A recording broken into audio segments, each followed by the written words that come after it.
putting things together in your head about how things might work, and then when you start getting that corroboration and you know that you're onto something, that's something which is like it's such a good feeling. But yeah, like, and also like, yeah, touch upon what Josh was saying as well about, you know, the sources wishing to remain anonymous. Look, as journalists, you know, we are the difference between someone, you know, being free and being with their family and potentially going to jail, facing significant repercussions. So, you know, we take that responsibility very, very seriously.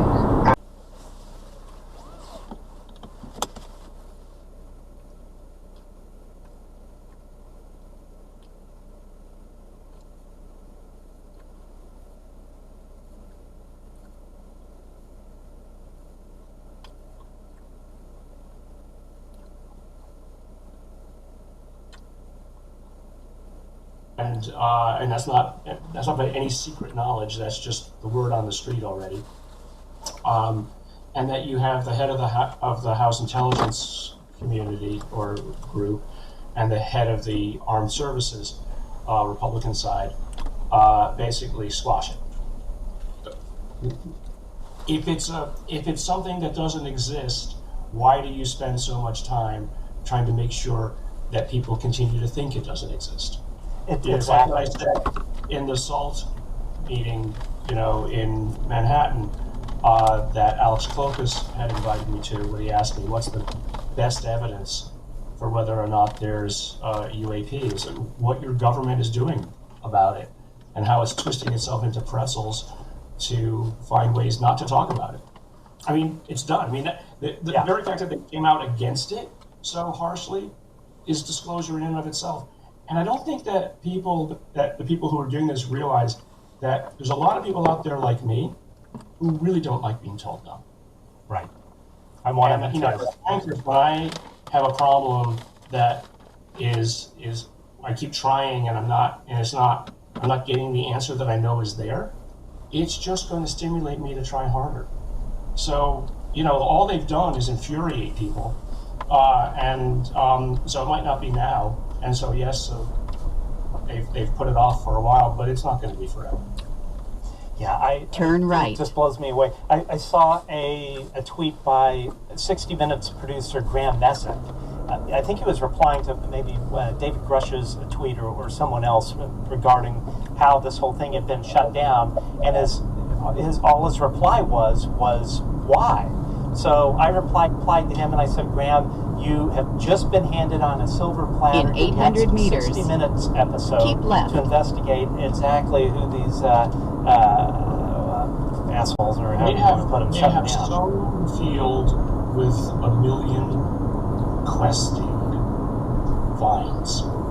Yeah, it's in the 400 stupidity meters just completely blows me away. keep left. And I have to say, when I listened to Carl Nell speak, he did lay a very light foundation that this thing may not go through, which frankly I was very surprised.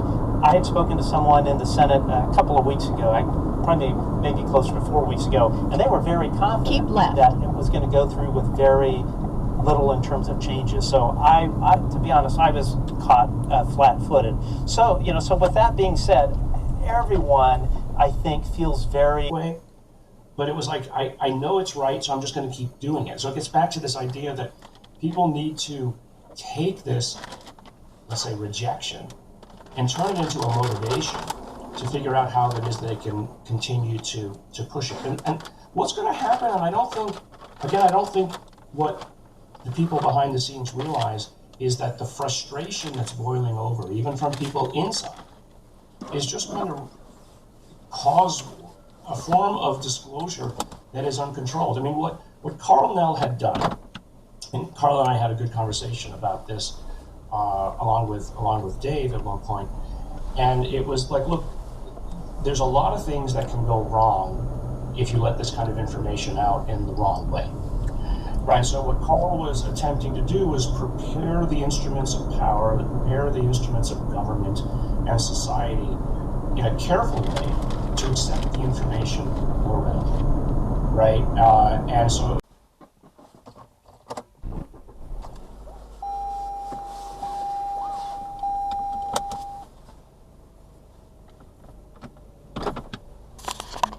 he really got my mind going. He talked about this movie, Cabin in the Woods, and related it to the control system. And yeah, you definitely have to watch this. It's basically, there's going to be some spoilers here. Sorry. It is a horror movie, and it starts out like a normal thing. You know, a bunch of fucking dumbass teenagers go to a cabin in the woods, and they're drinking and all this shit, and like, you know, shit starts going crazy, and, you know, all this, like, zombies come and all this stuff. It turns out that the whole thing is staged.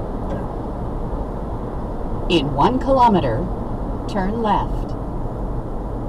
A facility that's underground making all this stuff happen. It's like, so there's basically all these monsters in cages that are like underground. Yeah, all over the world this has to happen. And it's essentially human sacrifice in order to keep these gods or whatever from destroying the world. They have to do these human sacrifices. In 400 meters, turn left. In this context, it's myths of like horror movies, right? Like the people have to die in a certain order. There's a virgin who has to die at the end or survive. Yeah, it's basically ancient myths that have to be.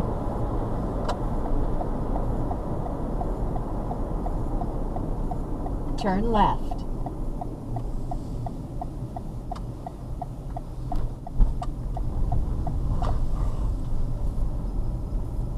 Turn right.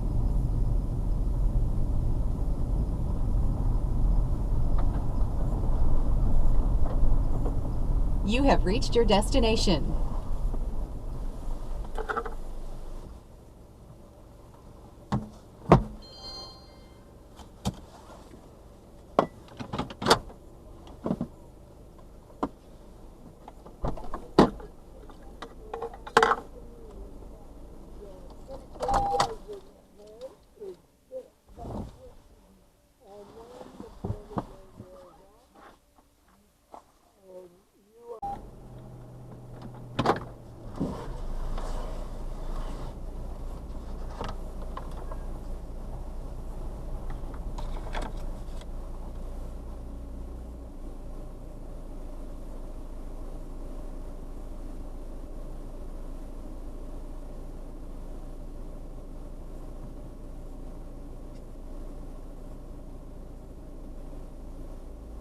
Head southeast.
ready to roll. Drive safe.